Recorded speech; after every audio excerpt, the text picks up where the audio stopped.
Selamat datang di channel Pemuja Malam. Jangan lupa like, share, and subscribe ya. Terima kasih. Episode 26. Kenapa abang pergi ninggalin aku? Nak, katanya kamu mau memberikan kejutan untuk suamimu kan? Bangunlah, nak. Ishak Asma menggenggam tangan Vira. Nak, kamu sudah jadi ibu. Anakmu membutuhkanmu, nak. Bangunlah. Lagi Asma terisak. Kenapa? Kenapa kamu tidak mengindahkan larangan ibu? Kenapa, nak? Racau Asma. Memang, Asma sempat melarang Vira. Dia melarang Vira agar jangan keluar rumah. Apalagi usia kehamilannya yang sudah 9 bulan. Selain karena takut Vira kerepotan, dia juga gak mau jika Vira kecapean. Karena Asma paham seberapa susahnya ibu hamil. Nak, Farhan, kemarilah, mungkin Vira membutuhkanmu. Ujar Asma, sayang, bangunlah, kejutanmu berhasil. Kamu berhasil membuatku terkejut dengan keadaanmu. Kamu juga telah memberikan kado terindah untukku, anak kita. Ya, kamu sudah menjadi ibu sayang. Kamu sudah menjadi ibu. Bisik Farhan dengan isakan. Kamu pasti kuat sayang. Bangunlah. Ujar Farhan. Melihat tidak ada respon apapun, Asma kembali menangis. Dia langsung keluar dari ruangan Vira untuk bergantian dengan yang lainnya. Lagi pula, dia juga belum melihat rupa dari cucunya, karena fokusnya hanya pada Vira. Melihat Asma keluar, Miranti langsung izin masuk untuk melihat keadaan mantunya. Di sana, terlihat Farhan masih menangis dengan sangat menyedihkan. Ma. Farhan langsung mengadu. Lihatlah Vira, dia gak mau membuka mata Ma. Dia.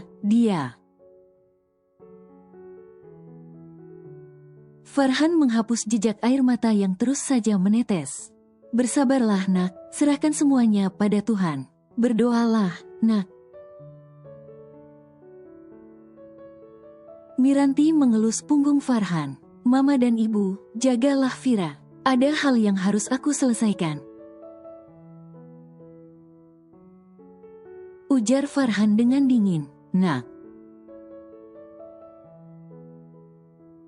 Miranti menggenggam tangan Farhan, namun ditepisnya. Farhan langsung berjalan keluar, tanpa mengindahkan panggilan dan larangan dari mamanya. Nak, mau kemana? Tanya Alan, melihat wajah Farhan tanpa ekspresi. Farhan tetap berjalan, tanpa menjawab sepatah kata pun. Papa, tolong larang Farhan. Miranti ikut mengejar keluar, namun Farhan sudah menghilang di balik belokan. Alan langsung sigap mengejar Farhan. Namun telat, mobil yang membawa Farhan sudah keluar dari tempat parkir. Di sana, hanya terlihat sopir yang bengong sendirian. Kamu ikut aku. Perintah Alan, dan sopir langsung duduk di bangku samping pengemudi. Karena Alanlah yang mengambil alih untuk mengemudi sendiri. Farhan tiba di kantor. Orang yang masih di sana langsung merasakan aura yang berbeda dari atasan mereka. Sang security juga berinisiatif mengejar Farhan. Beruntung, tidak ada larangan dari Farhan. Salsa. teriak Farhan saat pintu lift baru saja dibuka. Dia sudah pulang, Pak, sahut OB dengan terbata. Karena sekarang memang sudah saatnya jam pulang. Berikan alamatnya sekarang juga, teriak Farhan, membuat orang yang masih berada di sana kelimpungan. Dan bergetar secara bersamaan. Maaf, Pak, saya tahu alamatnya, karena pernah mengantarnya pulang,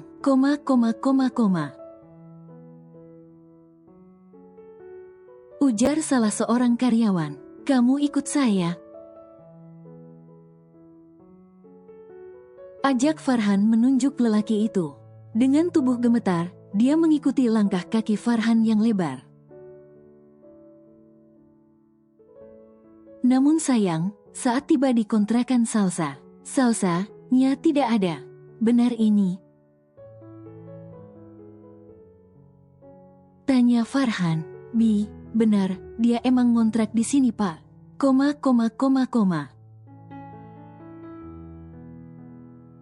Sahut lelaki kepala 3 itu dengan terbata. Farhan pun menghela napas. Dia menduga jika Salsa memang belum pulang ke rumah. Bisa saja dia pergi menenangkan diri karena ketakutan. Ini ongkos untukmu.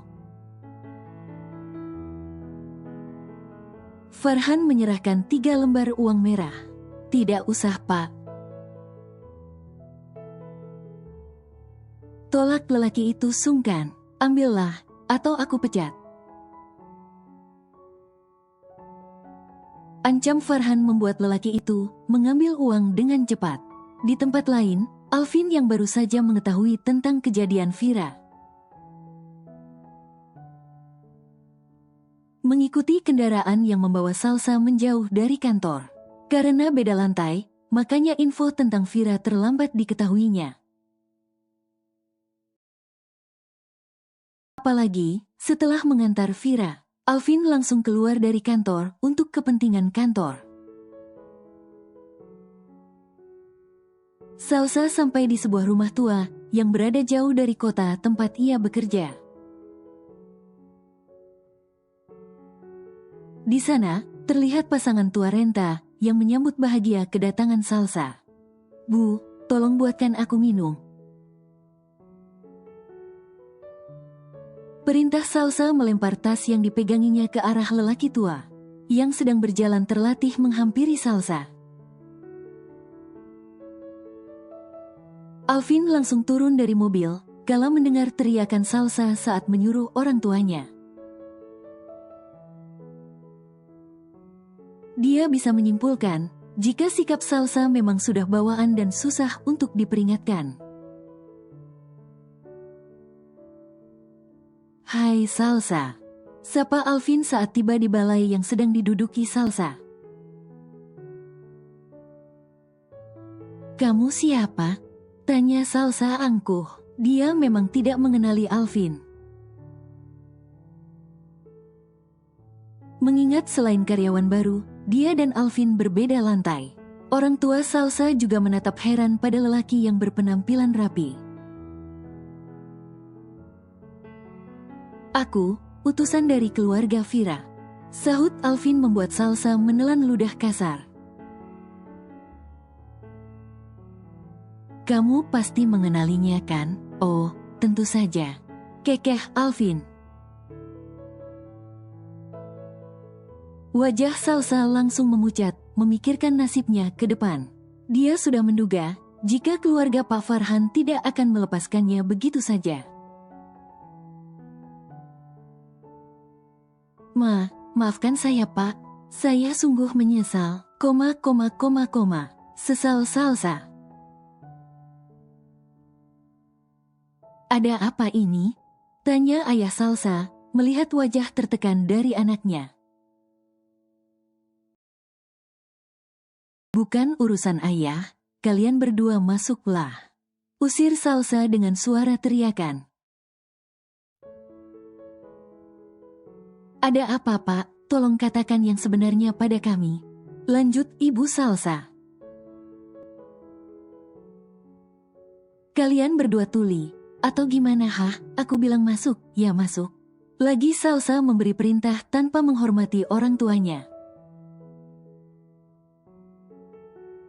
Gak heran, ternyata sikapmu pada orang tua aja tidak mencerminkan seorang anak.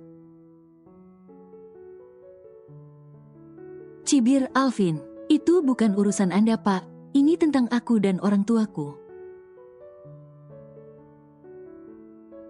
Balas Salsa, Bapak, Ibu, kemarilah, ada hal yang harus Bapak Ibu ketahui tentang anak kalian. Terang Alvin menghela napas. Orang tua Salsa langsung mengambil tempat berdekatan dengan Salsa.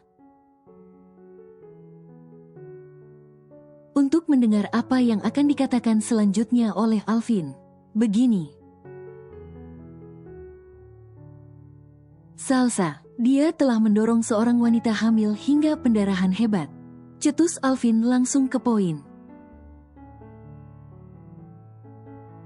Ibu Salsa menutup mulut tidak percaya. Sedangkan ayahnya langsung menatap tajam ke arah Salsa. Aku gak sengaja Pak, andai dia mengatakan sejak awal jika ia adalah istri Pak Farhan. Mungkin hal ini tidak akan terjadi, dan ini murni bukan hanya kesalahan saya aja. Karena saya bekerja untuk melindungi kenyamanan atasan saya. Salsa membela diri.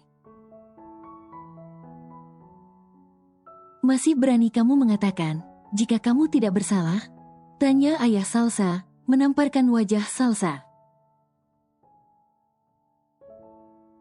Alvin juga ingin menanyakan hal yang sama. Tidak bisakah kamu tidak membuat kami malu? Kami terlalu banyak menanggung kesalahanmu. Isak ibu Salsa. Sudah kukatakan, itu bukan hanya kesalahanku. Kenapa gak ada yang ngerti sih? Kenapa aku yang harus disalahkan? Teriak Salsa tapi kembali mendapatkan tamparan dari ayahnya. Dia wanita hamil Salsa, wanita hamil. Tidak sepantasnya kamu memperlakukannya begitu. Terlepas, dia istri dari atasanmu ataupun bukan. Berang ayah Salsa. Ini semua gara kamu Pak. Seharusnya Bapak sadar, kita ini sama pekerja. Tidak seharusnya Bapak mengecaukan keluarga saya. Ujar Salsa menyalahkan Alvin. Alvin yang jengah mendengar perdebatan orang tuanya. Diam kembali menghubungi Farhan. Untuk menanyakan keberadaan Farhan, sudah sampai di mana? Karena sebelum turun dari mobil, Alvin telah mengirimkan lokasi keberadaan Salsa. Salsa terus saja dimarahi oleh orang tuanya. Mereka sudah jengah pada sikap Salsa, yang memang sedari dulu semaunya sendiri. Ibu Salsa tidak hentinya menyalahkan dirinya sendiri karena terlalu memanjakan Salsa. Walaupun salah, Salsa tetap harus dibela. Dia gak rela anak yang dinantikan selama lebih dari 15 tahun pernikahan dimarahi oleh siapapun, termasuk suaminya. Tak lama kemudian, sebuah mobil dengan kaca gelap berhenti tepat di depan rumah Salsa. Dan turunlah sosok yang terlihat angkuh serta dingin. Salsa langsung merinding kala melihat wajah Farhan yang tidak pernah dilihatnya selama bekerja. Orang tua Salsa juga ikut berdiri kala melihat Farhan keluar dari mobilnya. Apalagi, tubuh Salsa sampai bergetar. Kamu yang mendorong istri saya? Tanya Farhan dingin. Saya, gak sengaja Pak. Maaf, lirih Salsa terbata. Maaf, kamu baru minta maaf saat aku berada di hadapanmu. Kemana aja kamu saat pulang kerja? Kenapa gak ke rumah sakit dan langsung minta maaf? Tanya Farhan beruntun.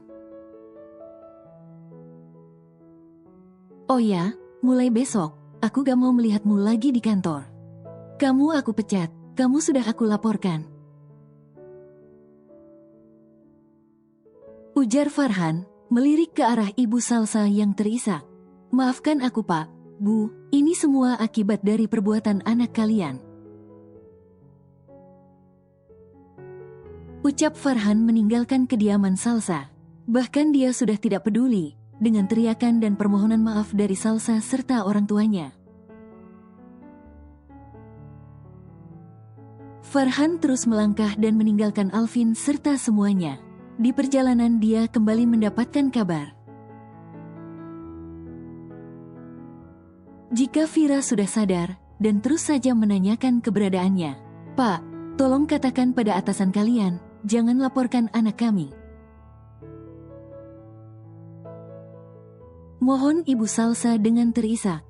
Jangan kamu rendahkan dirimu lagi pada dia. Dia sudah dewasa. Sudah sepantasnya bertanggung jawab pada setiap perbuatan dan perilakunya. Cetus ayah Salsa semakin membuat istrinya terisak. Sedangkan Salsa sudah berdiri jauh dari orang tuanya, karena sebelumnya dia mengejar Farhan. Itu bukan batasan saya Bu, saya juga mohon pamit, ujar Alvin. Salsa semakin terisak, melihat orang tuanya malah meninggalkannya masuk ke dalam. Dia merasa sendirian, kembali ke rumah sakit. Vira menatap wajah mungil bayinya, bayi yang sedang mencari sumber kehidupan pertamanya. Dia tampan sekali. Puji Vira menatap kagum pada bayi yang baru dilahirkannya. Iya, perpaduan antara kamu dan Farhan, ujar Miranti. Bang Farhan kenapa belum pulang juga? Lirih Vira. Dia sedang mengejar sekretaris sialan itu, cetus Erika. Karena keadaan Vira yang semakin membaik, akhirnya semua orang di sana diizinkan masuk. Vira hanya menghela napas, walaupun semua orang di sana menatap tajam ke arah Erika. Hampir tengah malam, Farhan tiba di rumah sakit. Dia langsung memeluk erat tubuh Vira. Vira dapat merasakan tangisan dari suaminya karena tubuh Farhan bergetar hebat. Kenapa? Kenapa abang pergi ninggalin aku? Tanya Vira masih dengan suara yang lemah. Apa yang kamu lakukan Farhan? Kenapa kamu mengganggu istirahat Vira? Cetus Miranti yang tidur bersama dengan Asma di ranjang yang disediakan untuk penjaga pasien. Mendengar teriakan Miranti, sontak Asma juga ikut terjaga. Dia juga baru menyadari jika Farhan sudah sampai ke rumah sakit. Maaf Ma, Bu, kalian tidurlah, kembali. Ujar Farhan tanpa menjawab pertanyaan mamanya. Biar aku yang menjaga Vira. Lanjut Farhan. Asma dan Miranti kompak memicingkan mata. Sontak Vira tertawa dan langsung meringis karena merasakan nyeri di bekas operasi perutnya. Diam sayang, atau harus aku diamkan? Bisik Farhan. Vira hanya tersenyum sambil menjulurkan lidahnya. Karena tahu, di kamar mereka ada ibu dan mertuanya. Sudah pasti Farhan tidak berani macam-macam. Melihat ibu dan mamanya sudah kembali tidur, Farhan langsung ikut merebahkan tubuhnya, tapi di ranjang yang sama dengan Vira. "Maafkan aku karena terpaksa meninggalkanmu," bisik Farhan. "Kamu hanya memecatnya kan, tidak lebih?" Vira balas berbisik. "Dan melaporkannya ke polisi. Itu semua aku lakukan untuk memberinya pelajaran. Aku ingin dia bertanggung jawab atas perbuatannya," ujar Farhan dan Vira mengangguk paham. Alvin tiba di rumah hampir tengah malam. Ini pertama kalinya Alvin pulang larut setelah Raya melahirkan. Raya tentu saja tidak bisa tidur karena merasa khawatir. Namun, dia masih gengsi untuk menanyakan kabar tahu kenapa Alvin bisa pulang terlambat. Melihat kedatangan suaminya, Raya buru-buru bangun dari kasurnya untuk menanyakan jika Alvin sudah makan ataupun belum. Beruntung, Alvin sudah makan di luar. Jadi, Raya tidak harus susah payah untuk kembali memanaskan makanannya. Setelah mandi dan melihat Raya sedang menyusui, Alvin pun duduk menemani, walaupun dengan cara main ponselnya. Tadi, Vira ke kantor dan pendarahan. Alvin buka suara karena Raya sudah berhasil menidurkan anak mereka. "Kenapa?" tanya Raya singkat. Setiap nama Vira Alan Papa Farhan disebut, kembali Raya terluka. Dia didorong oleh sekretaris Farhan. Balas Alvin, "Kok bisa? Pasti karena Vira sombong kan, makanya orang jengah." Tuduh Raya tanpa simpati. Alvin langsung menghela napas. "Bukan, tapi karena sekretaris Farhan tidak mengenali Vira sebagai istri Farhan. Jadi dia melarang Vira untuk masuk ke ruangan Farhan dengan cara mendorongnya." Jelas Alvin, "Jadi, alasan kamu telat pulang, menjenguk Vira?" tanya Raya. "Gak, aku bahkan tidak tahu bagaimana keadaan Vira." Bohong Alvin, entah kenapa, dia gak mau Raya salah paham. Lagian, Alvin tidak berbohong, karena dia tidak ke rumah sakit. "Kalau gitu, besok antarkan aku ke rumah sakit." "Besok Bang Alvin gak kerja kan?"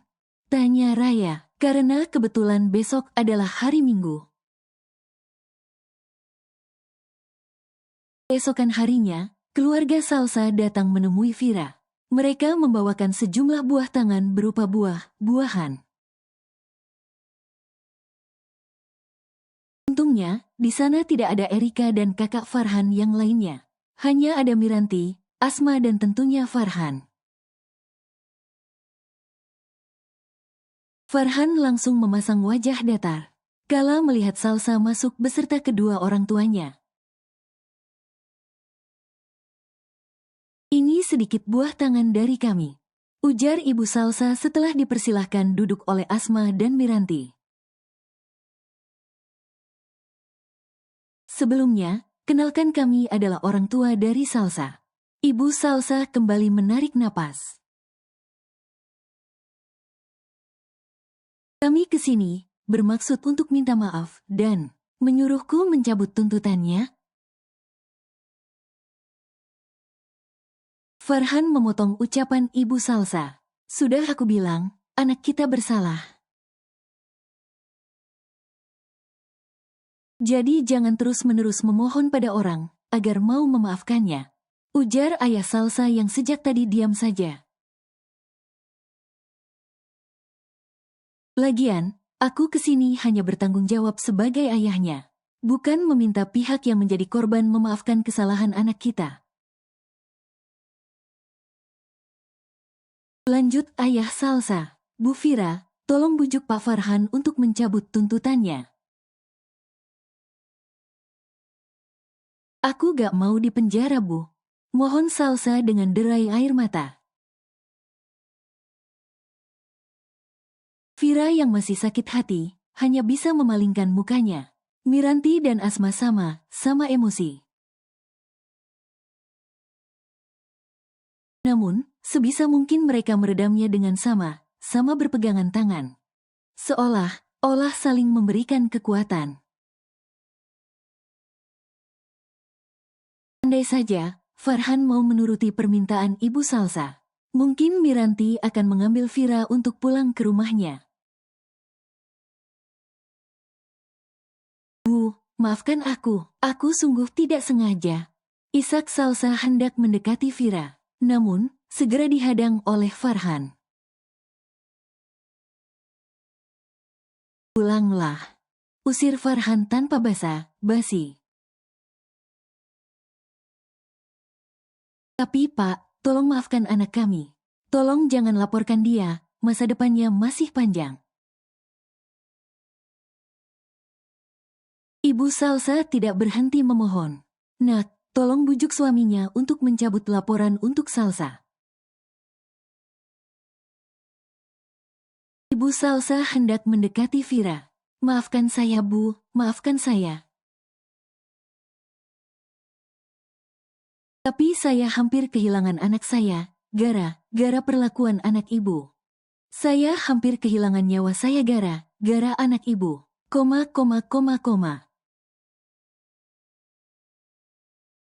Sahut Fira mulai iba. Tapi sekarang selamatkan, jadi tolong, maafkan saya.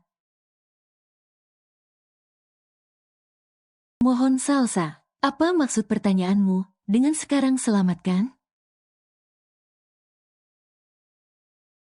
Tanya Miranti tidak tahan. Salahkah? Tanya Salsa menatap Miranti. Dengar, aku gak mau mendengar apapun permohonan darimu. Aku mau kamu pergi dari ruangan ini, atau aku harus memanggil satpam? Tanya Farhan.